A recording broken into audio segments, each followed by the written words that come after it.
We are already in the Botanic Gardens. We found our way, and we don't have much time because the gardens are closing in half an hour. We've seen a little bit of the garden, but still not everything, so I have to hurry.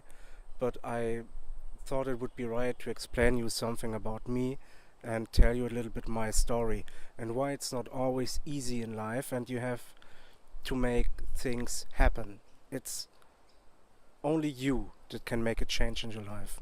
I wanted to be a photographer since I can remember. I applied for so many jobs, but no one wanted me back then. I had no chance, and I was working at construction for about 4 years before I was so sick of that I quit my job, and I learned and learned and learned. So one day I had some spare money and I bought a camera for about 800 euros. It was not the best camera, but it was okay. And for portraits it was more than okay if you have good light. The years went by and I made a lot of bad pictures until the first wedding came. And I found something there for me that was very exciting. The way the people dressed and the fun, the overall happiness of this day and of this party. It was very nice feeling. It was nothing that is common in reality. It is a very unreal day. It's an unreal place. So much fun, so much love. It's really nice to be at a wedding and to earn money in a happy place where everyone is well dressed and everyone has fun is amazing. It's an amazing feeling. So I decided I wanted to be a wedding photographer, and I had a little bit an idea on what I had to do to become one in full time, but I knew it will take time. And it took time. It took some years to be there where I am now, and I'm not at the top. But I could live on wedding photography alone. I had a job that was really good, that made half of my income, or like 30% of my income. I earned like 150 euro per day. It was at a company of my friend. He's doing installation. And I quit that job because I wanted to be with my mind 100% into wedding photography. I wanted to work every minute to achieve my goal, to get more weddings and to be full-time wedding photographer. And at that time I had a girlfriend. We were living together. And after a while she became really mad at me because I didn't had the money she wanted to have. She wanted a man that's already complete. She was 21 years old, but she wanted a man that already was complete, already was wealthy, and I couldn't give that to her.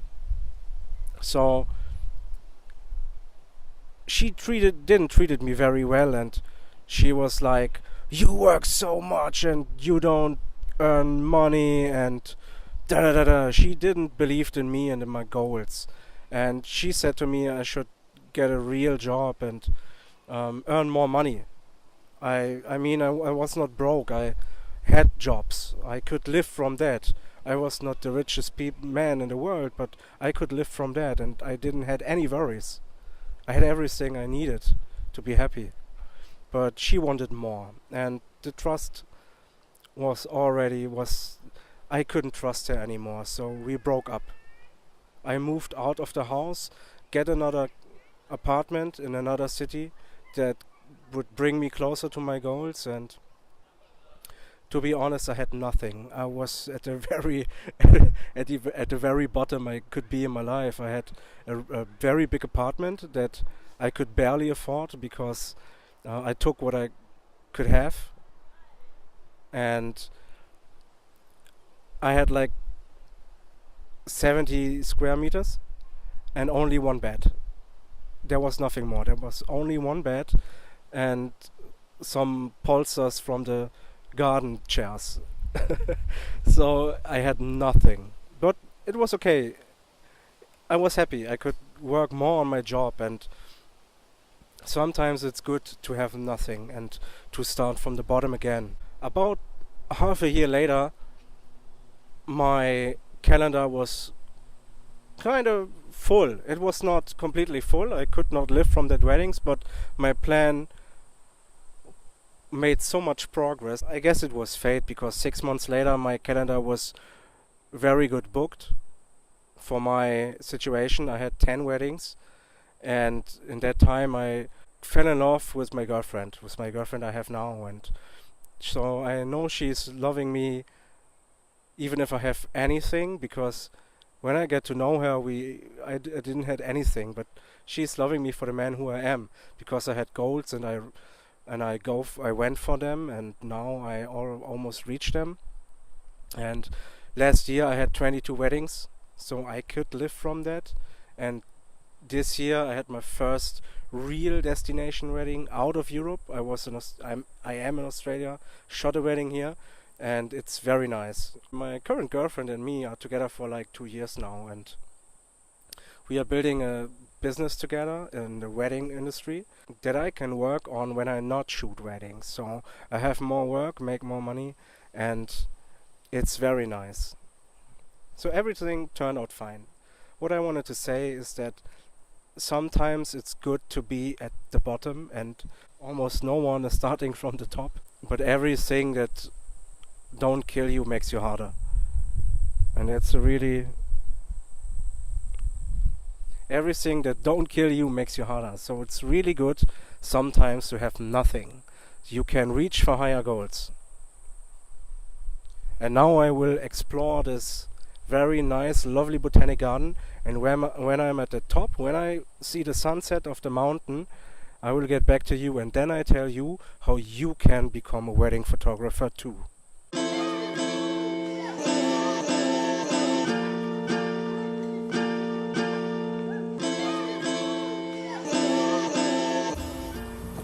So we are going now. We have seen a lot, and it was very nice to be in the Botanic Gardens here in Brisbane. But now we have no idea how to get to the spot where we see the sunset.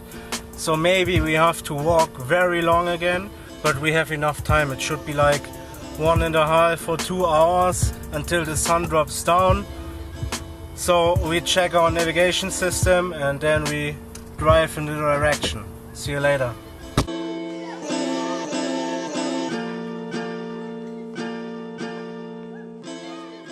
We made it to the top, Mount Kuta. We are here. It took us only 2 minutes to walk. We could drive all the way and park here.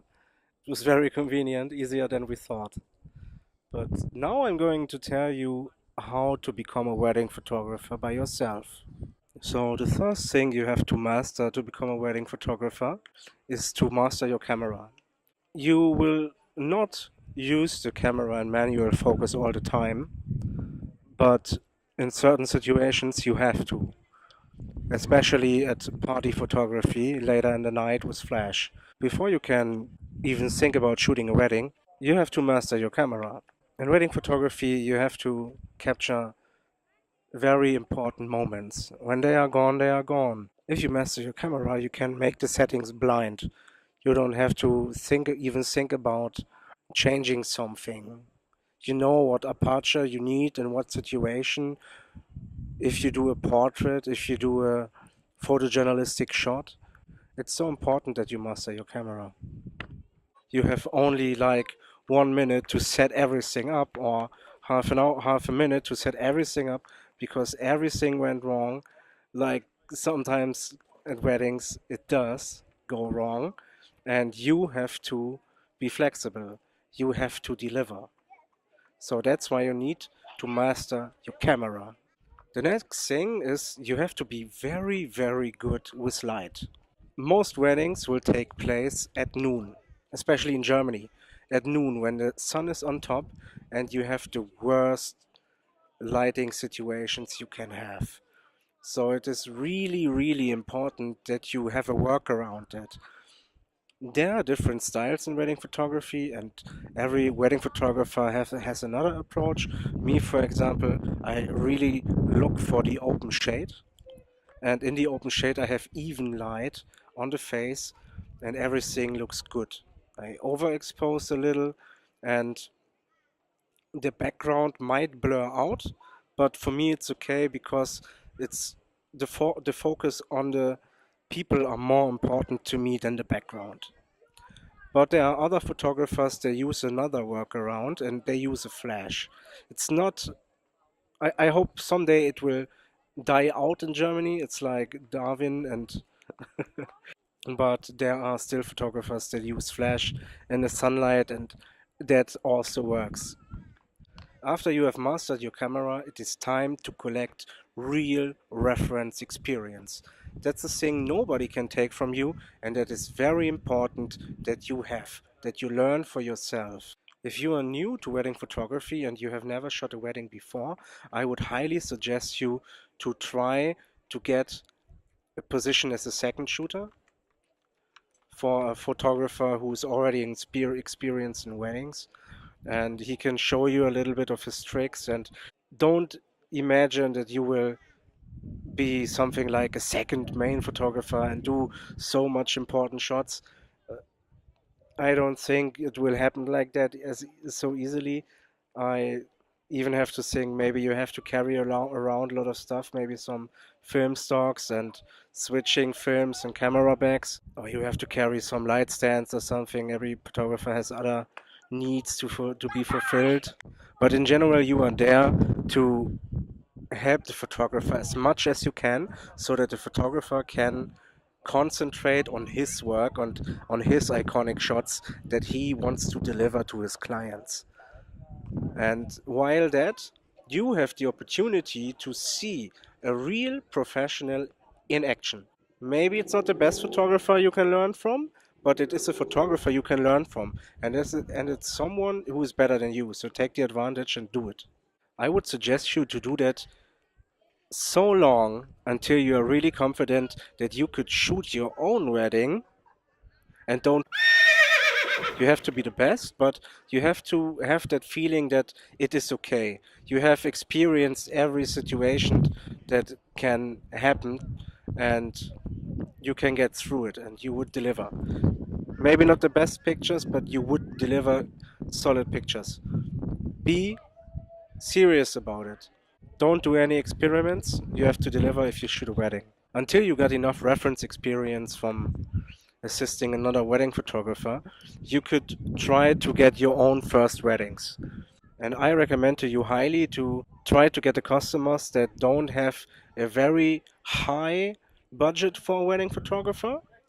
And even if you don't have a portfolio, try to get the deal. You don't have to target luxury customers at your first or second wedding. Don't think about it. Start at the bottom. Start with photographing clients with a budget. Because clients with a tight budget are very forgivable when it comes to the wedding photos. There will maybe a point that in the wedding day that you completely, and that would be okay for the couple because they have a tight budget and they know you are not the best photographer. And if you are honest and you tell them, hey, it's my first or second or third wedding and that's why I am cheap and I do my best, I give everything for you and I do my very best, and those are few reference experience example photos and you can expect something like that from me, they know and they are much more forgivable. So, in my opinion, you should get at least 10 low budget weddings, tight budget weddings, and from there on, you can start to work on your portfolio. You could have a really solid portfolio at that point, and if you are enhancing your portfolio, every new wedding makes you better. And with the new portfolio, you can attract new clients and new customers. There are very much more tips I could give to you, but for now, I think those are the most important tips that I can give. Write in the comments what you want to see. I'm curious. Bye.